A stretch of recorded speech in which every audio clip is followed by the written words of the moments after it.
is South Coast Tonight with Chris McCarthy and Marcus Farrow. They've got you covered on all the news of the day, from local issues to politics on both sides of the aisle.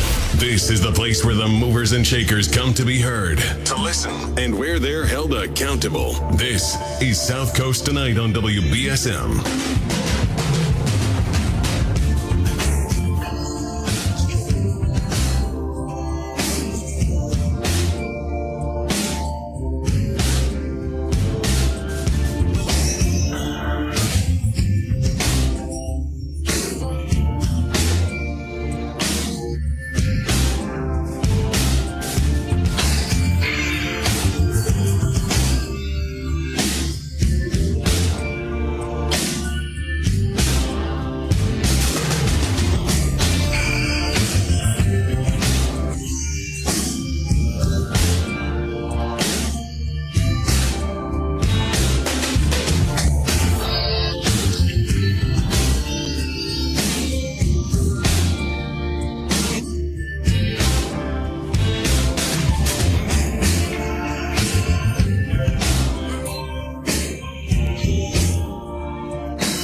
To go right now. Okay. Welcome to South Coast Tonight. I'm Marcus. Chris McCarthy will be back tomorrow, but I'm joined in the first hour by Representative from Somerset, Pat Haddad. Hey, Pat, how are you? Good evening. Nice to be here. Yeah, absolutely. Thanks for coming. So, your district. Tell us about your district. What number is it, and what municipalities are in it? Sure. So, it's the 5th Bristol district.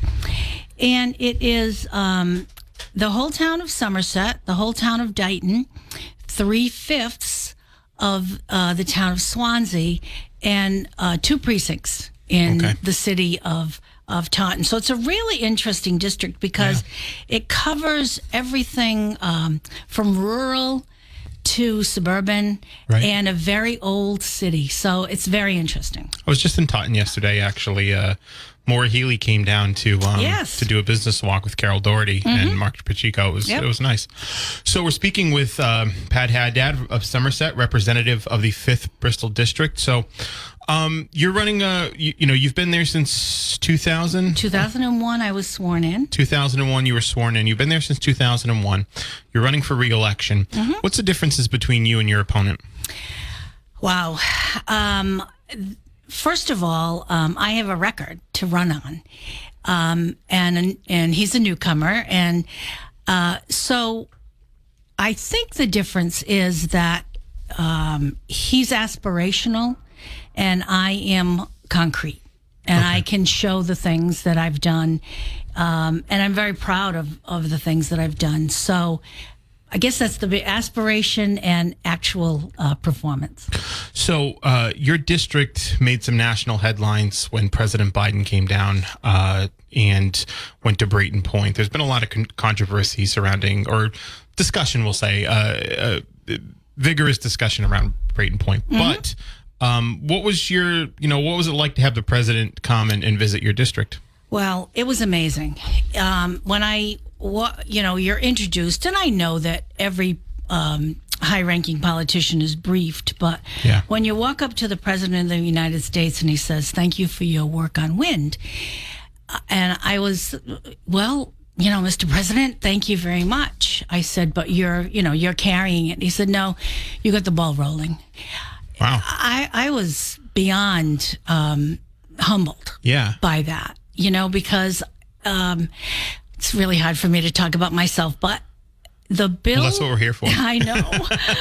The bill that I wrote with a number of people, I'm not going to pretend that I did it by myself. I had a lot of people help me. But the bill that was put together in 2015 and signed in 2016 brought utility scale wind to the United States, not just to Massachusetts, but to the United States. My bill was used by Connecticut and Rhode Island. Wow. To do the procurements that they have done. And it's been a model for other people. I know a friend of mine from New Hampshire used it to make, he did his own, but it's been a basis for a lot of people. Wow. So the bill that you wrote here in the State House up on Beacon Hill, Actually, in the library at Somerset, Oh. our little public library. I invited people from literally around the world to come and share their knowledge with me, and people came.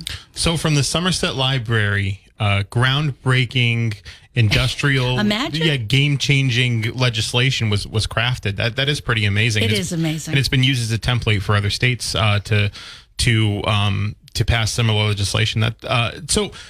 Tell us. I mean, there's a lot of people that are familiar with Brayton Point, yes. but just for people who aren't, tell us what the general story is behind Brayton Point.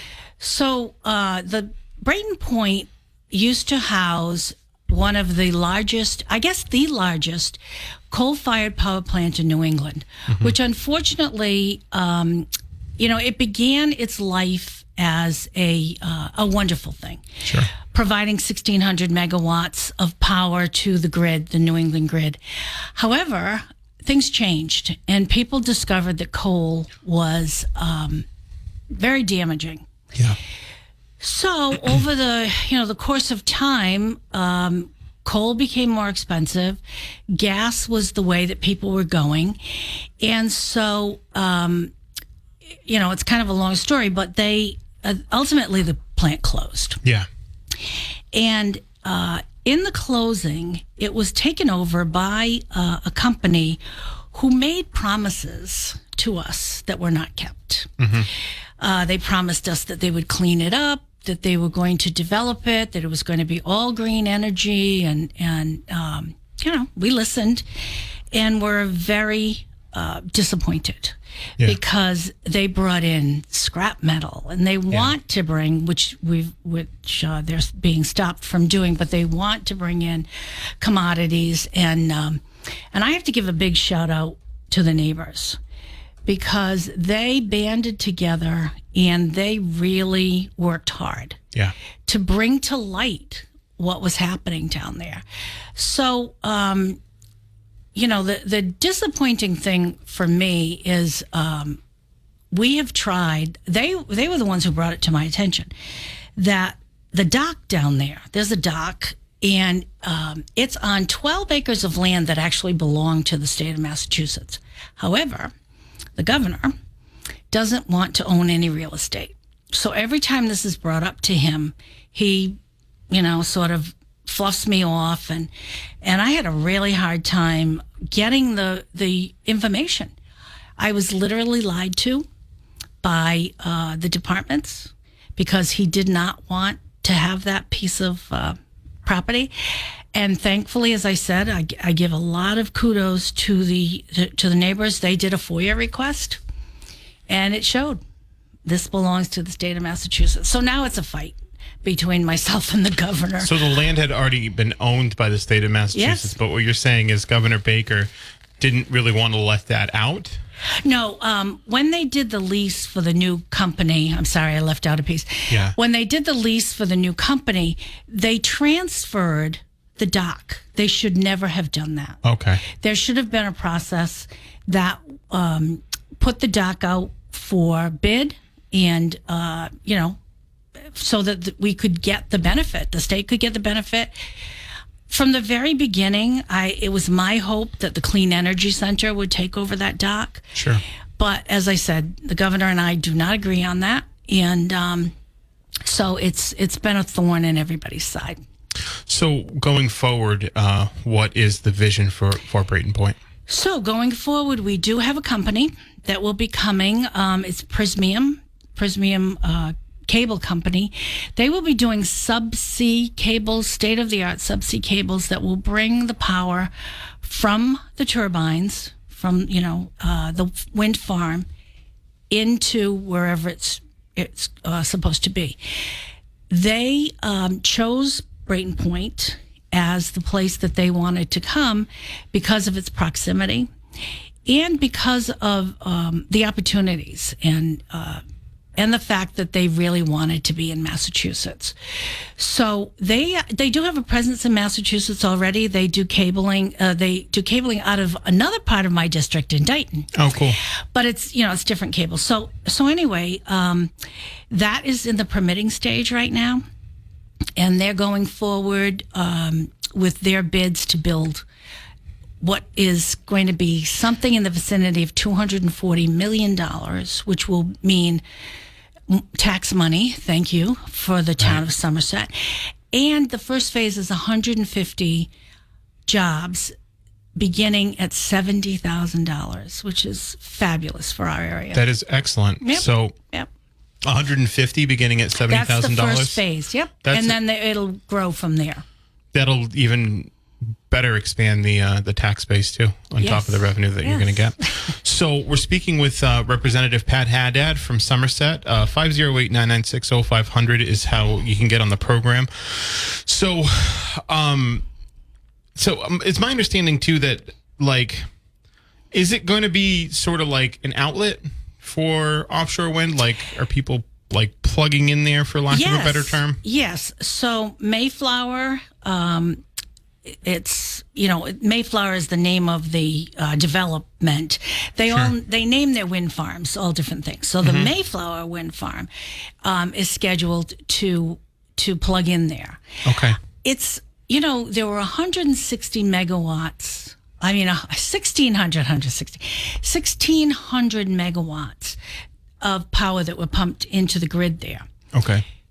That's empty now. So there's room for 1,600 megawatts of power. So, we're hoping that this is just the first of many. Yeah. Plugging in is not a big tax generator. Okay. Until we figure that out. There may be ways to generate more taxes from it. And that's sort of in the discovery stage. Sure. But Somerset lost $16 million. That's what the plant was paying. Wow. Yes, it hurt. It hurt a lot when you've got a small town of, just about 19,000 people. Yeah, because 7 square miles. That's really something I'm thinking about. Fairhaven, where I live, and we've got 16,000 people, and the budget's about $50 million. So losing $16 million is actually pretty devastating. So much.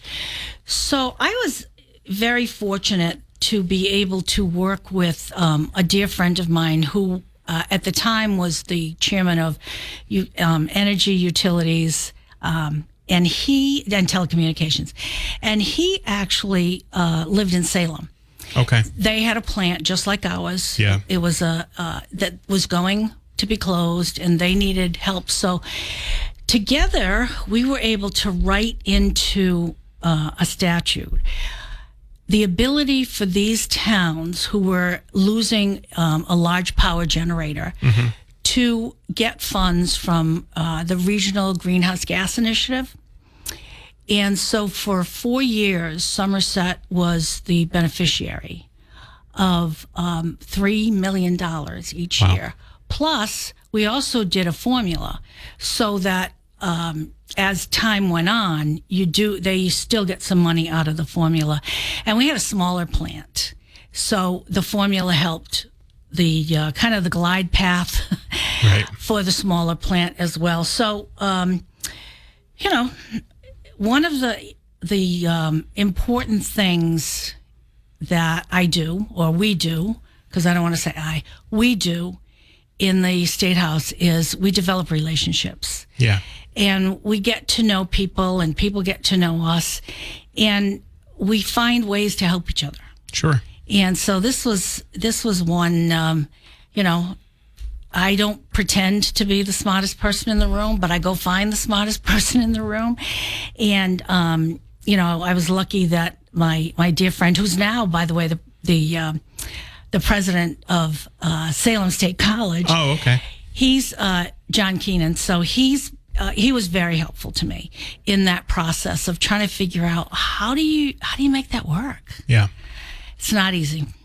Salem actually is a major manufacturer of the actual turbines, my understanding. Yes, right? Well, they are ahead of us. When I say us, Somerset. Sure. It's very difficult for a town because we don't have an economic development. Our economic development group is volunteer. Yes. In a city, you're able to hire. You get a council. Yeah, Sure. yeah, right. And so they are ahead of us as far as being able to access developers. Sure. So we're working hard on that. And as I said, we've been very fortunate that the first one to come will be Prismium. We're speaking with Representative Pat Haddad of Somerset. We're just going to take a break now. 508-996-0500 is how you can get in the program. Stay tuned. Joined by Pat Haddad, representative from the 5th Bristol District. That's it. I'm getting to learn during this election cycle all the different numbers of the Bristol districts. I mean, I've lived in the 10th Bristol District for a while, but I've never really known. I was just always known, Bill Strauss. You know, I haven't known what number district yours. But you're the 5th Bristol District that contains Somerset, Dighton, 3/5 of Swansea. 3/5 of Swansea. And 2 precincts in the oldest part of Taunton, where the silver was manufactured. Wow. Silver City, yeah. Yeah, it's very cool. So we're speaking with Pat Haddad of the 5th Bristol District from Somerset, and we're taking your calls if you want to call in at 508-996-0500. But we were talking about off the air a legislation that you had helped craft for early childhood education. Can you talk about that a little bit? Sure. So it was my second term, and a very, talk about charismatic people, a very charismatic person came to see me and started talking to me about early education. And I had worked when I was in Somerset on a grant to bring early education to the Somerset Public Schools. So I was familiar, but I was sold when I started talking to this woman about the importance of birth to 5. Sure.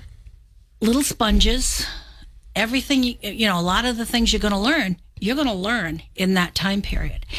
And unfortunately, everybody looked at it like babysitting.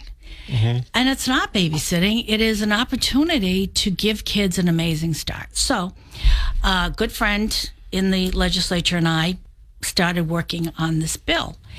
And at the time, she was the chair of education, and we kept working on it, finally passed it in my third term when I was the chair of education.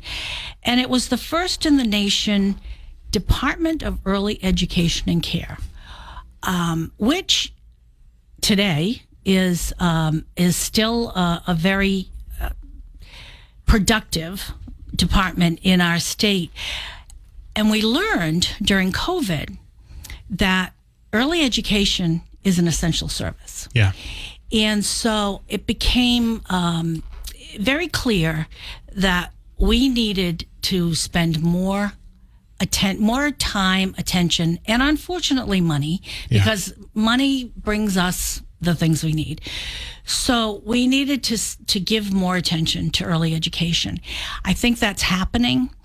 It's kind of interesting because things that I had been preaching for years all of a sudden have taken on new importance, and people are starting to realize that when a child has a good start, and that means somebody reading to them and paying attention to them and having them play and learn through play, that they do much better in school and are more than likely to go on to college. Right.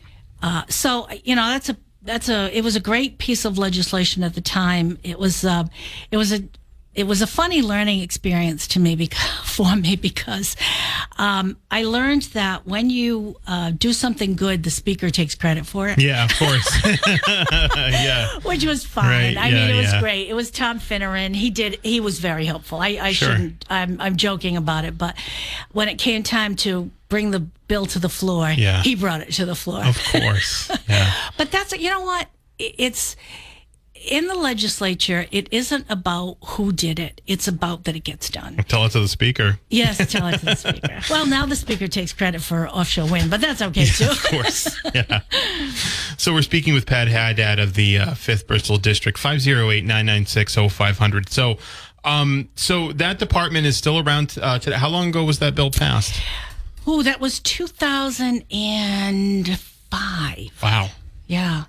And it was Mitt Romney was the governor at the time, and he vetoed the first version of it, and we overrode it. But then took credit for it when he ran for president. So that was kind of amusing. That's right. He did. Success has many parents. Failure is an orphan. Right. Yeah. No. Of course. Yeah. So, has there ever during your 20 years in the legislature, has there ever been a time where the Democrats haven't had a veto-proof majority? No. Wow. And even though that is true, the speakers that I have worked with have always attempted to, when they bring bills to the floor, to make sure that those bills have the input of the minority party. So you'll see very often in, people will say, oh, it was unanimous. Well, it was unanimous because the time was spent. Yeah. Offshore wind was unanimous. Early education was unanimous because there was a lot of input from a lot of different people. I work really closely with the minority leader, Brad Jones. Right. He has been an incredible supporter of offshore wind and tries to get the governor to listen to me about about the dock at Brayton Point. But that's important. If you don't have input from everybody, if you're not listening to all opinions, you're missing something. You're definitely missing something. Has there been a particular governor you've preferred to work with during your time in the legislature? I liked Paul Cellucci. Okay. When I was... he wasn't there for very long. He wasn't there for very long, but what a nice guy. I call myself original equipment with Ed Reform in 1993. I was on the school committee in Somerset, and we had, when the Chapter 70 formula came out, there was this very weird glitch that Somerset was really losing a lot of money. And Joe Menard, who was the rep at the time, introduced me to Paul Cellucci at an event, and I told him my story. He listened attentively, and he fixed it. And so I always appreciated that, he listened and understood that this was a significant problem. So when the short time he was governor, it was just a nice sort of arrangement. I've always been on the West Wing. My offices have always been on the West Wing. So I am right near where the governor's office is. So I'm always in an elevator with the governor. So, it's I think I've had at least a decent relationship with all the governors. And I think that's important, regardless of whether they're, the D's or the R's. You've got to have a relationship because it's the whole state has to be important to the governor. So you have to get to know them and let them know that, your little piece of the world is important. So have you had any conversations with our next governor, Maura Healey? And I tried to quite a few. I talked to her yesterday, and I was basically well, when you win, and she wasn't I'm not taking it, I'm not taking anything for granted, but when she does win, have you had any conversations with her about Brayton Point and offshore wind and what her plans are for that? Yes. And, she's really in a discovery stage. So I have been trying to be very helpful with her policy people so that she has a very deep understanding of offshore wind and what it can bring. But it's, I worked with, one of the reasons I'm so high on Maura is that I worked with her when we did the bill for equal pay. Okay. She and I went in to see the speaker because we weren't getting anywhere. So we went in to see him and gave him the big pitch on why we could do this, why we could be, again, the first in the nation to have a bill that actually works. It worked. Yeah. So we brought together AIM, which is the biggest business association in the state of, it's, Associated Industries of Massachusetts.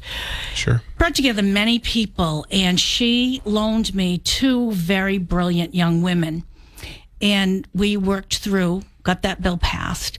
So And this bill was aimed at equal pay for closing the gender pay gap. Yes. Okay. Yes. Yeah. So I forgot we did that one. But this experience with Maura made me realize that she doesn't jump. She's very thoughtful, and puts very smart people around her. So I'm very confident that, given the time and a little bit of space, that she will see the value of making sure that the South Coast is very well placed in this whole industry. So we're speaking with Rep. Pat Haddad of Somerset, the 5th Bristol District. So last I saw you was at a Somerset town committee. Andrea Campbell came down. So another great woman. Yeah, I like Andrea. I've had a good amount of conversations with her during her campaign, and why did she decide that I know you're supposed to go to a Swansea event too, but then the rain canceled that. Yes, unfortunately. But why did she think it was important to come down to your district and speak with the people there? Because she's another one of those women who wants to be engaged and is engaging when you speak with her. Sure. And I felt that it was important. She talks about understanding that the state is very Boston-centric, and she's trying, and I think doing very well, to get out to smaller places. Somerset's pretty indicative of, what's happening, where we were quick to fall into the recession, but we're never quick to climb out of it. Right. We've had very, very significant challenges around losing taxes. And again, because we're a town, it's harder for us to crawl out of that. So she's been very interested, and is one of the people that I, have mentioned Brayton Point to. Yeah. I sometimes feel like I'm standing on the Taunton River, waving my arms frantically, going, "Look at Brayton Point, and help me fix it." So we're speaking with Pat Haddad of Somerset, representative in the 5th Bristol District. So you said you were in the school committee. So I was. Were you on the school committee before you were elected to state rep? Yes. So I've been. This is what cool people do when they're in their early 30s. They Google state reps to see what they were doing before, and a lot of them are we're in municipal government. I see a lot of select board members, right, and school committee members. So how have your experiences working in municipal government sort of helped you inform your time as a state rep? No offense to people who get up in the morning and decide they want to be the state rep, but I truly feel what a pointed reference. Yeah, I'm sorry. But I truly feel that if you are not involved in your local government, you can't appreciate how difficult it is. Yeah. People say to me, "Oh, it must be so difficult working in Boston." Actually, it was much harder to be a school committee person. Yeah. When you ran into people in the grocery store and you couldn't fix their issue. Yeah. Oh, it's heartbreaking. It's heartbreaking. When we had Kim Driscoll on, she said the same the same thing basically. When you're in municipal government, the people that you're working directly with are the people that you're going to see in the grocery store. Right, at the local level is that very hands-on, nonpartisan too type of absolutely type of governance. Let's take a break. We'll be right back with Rep. Haddad. Download the I'm Marcus. We're here with Representative Pat Haddad of Somerset. So you were talking about a legislation that you were working on called the Snowbird Bill? Snowbird Bill. So it's assumed, people assume that because there's a D after my name that I am somehow anti-Second Amendment, anti-gun, et cetera, et cetera. Well, I'm not. Yeah. I have, my husband is licensed to carry. My son is licensed to carry. I have cousins who are sports people. I believe that responsible people should be able to carry guns. So my neighbor was becoming a snowbird. Sure. Going from Massachusetts to Florida. And, he kept saying to me, I'm really not supposed to be carrying my guns back and forth, but I'm driving because I need my car. Sure. So I've been working with Jim Wallace, who's the legislative liaison for GOAL, Gun Owners Action League, trying to make this happen. It's I'm pushing the rock uphill, let me tell you. But I think it's important that we look at responsible gun owners and say, why are we making your life miserable? Right.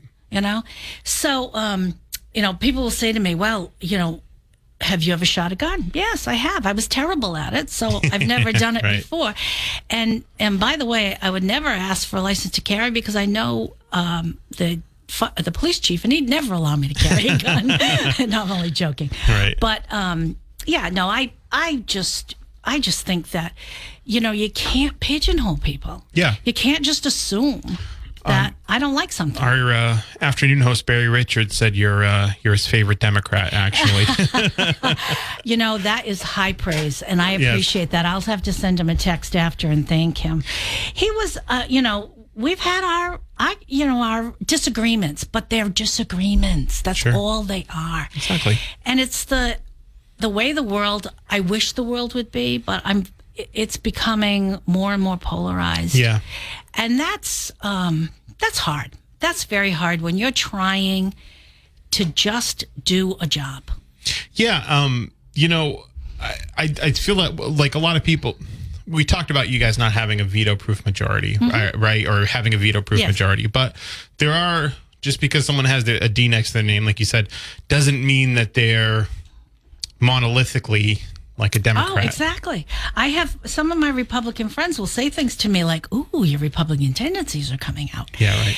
Well, when my husband and I were married, it was a mixed marriage. He was Presbyterian and I'm Roman Catholic, which was fine. My family got over it.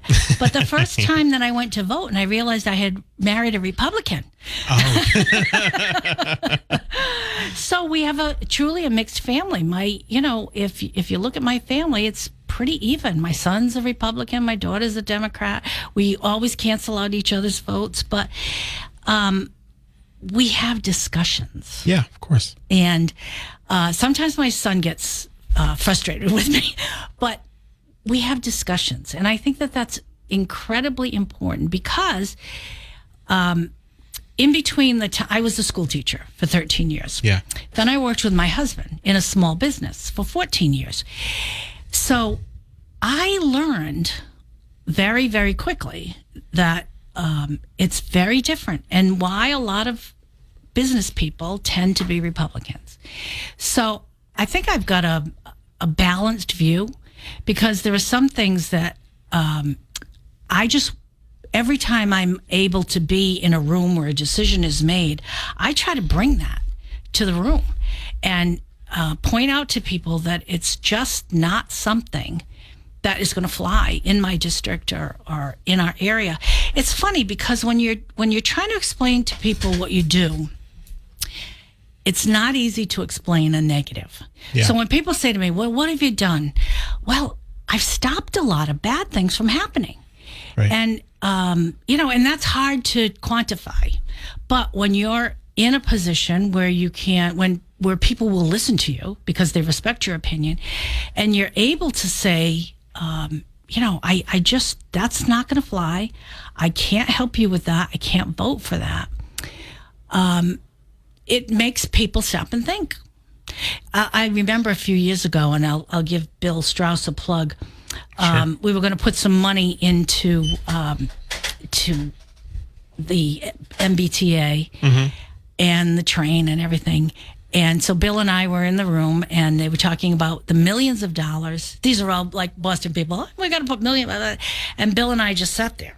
And so the speaker looked and he said, well, you two are kind of quiet. And Bill said, not going to fly down our way. You've got to put money into the buses. Yeah. And the Regional Transit Authority. Right. Yeah. So maybe it was $50 million was put because Bill sat there and I was able to support him and say, we can't help you. Yeah. There will be people in Bristol County who will not be able to vote for this unless we get. Yeah, because you have Serta and Gatra, right, in your district. Exactly. So let's actually take a break so we can finish out the hour strong. We're here with Pat Haddad from Somerset. The New England Patriots are minutes. Okay. Give us a little preview of what you're working on at Beacon Hill in the next session in January. So next session, where I'm sure we're going to do another energy environment bill because we've got to really stay on top of climate change. I've always worked on education. I'll continue to do that. I like the 4 E's. The environment, education, the economy, and the elderly. Of course, that also includes veterans. But those, if you're helping those things, sure, I think you're really hitting the high notes of things that need to happen. An educated workforce, an educated population is always good. Of course. The economy we're going to have to work on. Yeah. Because things are precarious. Of course. So we're going to have to work on that. And the bill that we passed that didn't get to the floor had a lot of good changes to the tax code in it that would help a lot of people. I think housing is going to be a big issue. Yeah. It's becoming more and more expensive to live. Yeah. And we've got to figure that out. So, and then my constituent work. Constituent work is ongoing. Ongoing. Yeah. I was on the phone today trying to help some people. We're still helping people from COVID. And there's been some, fraud cases. So we try to help people whose unemployment has had an issue, has been hacked or whatever. Right. So, I just keep doing my work. And that's why I say I have a record. And I have people know that I listen, and people know that, the good ideas come from a lot of different places. Where can people go to learn more about your record and your campaign for re-election? They can go to rephaddad.com, REPHADDAD.com. rephaddad.com. Pat Haddad, thank you for coming on. I appreciate it. It's a pleasure. I think it was a great conversation, and look forward to speaking with you more in the future. So always available to you. Excellent. Thank you. So we're going to take this break, and then I'm going to be here by myself with you guys. All right. Stay tuned. Sorry about that.